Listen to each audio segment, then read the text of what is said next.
আজকে আমি বানাবো কোরিয়ান নুডলস। এতদিন শুধুমাত্র ভিডিওতে দেখে এসেছি কোরিয়ান নুডলস খাওয়া, আর সেগুলো দেখে না আমার ভীষণ লোভ লাগতো। তো ফাইনালি আজকে হাতে পেয়ে গেছি সেই কোরিয়ান নুডলস। তো চলো এর ভেতরে কি আছে দেখি। তো একটা মশলা ছিল আর একটা লাল রঙের সস বা কিছু একটা হবে, আমি ঠিক বুঝতে পারছি না এই লাল রঙের জিনিসটা কি। দেখতেই পাচ্ছ তোমরা, এটা পুরোপুরি সস না, আবার মনে হচ্ছে সস। তো এটাকে আমি বানিয়ে ফেলাম, আর কালারটা দেখতে পাচ্ছ গাইস, একদম কোরিয়ানদের সেই নুডলসের মতো দেখতে হয়েছে। তো চলো এটা খাওয়া যাক আর দেখা যাক এর টেস্টটা কেমন।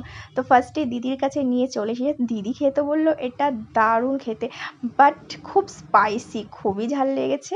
আর ওদের খাওয়াতেও আমি দেখতাম যে এগুলো কিন্তু অসম্ভব ঝাল। তারপর মাকে খাইয়ে দিল, আর মারও খেয়ে দারুণ লেগেছে। তারপর ফাইনালি আমি এখন টেস্ট করছি, আর আমার খেয়েও কিন্তু দারুণ লেগেছে।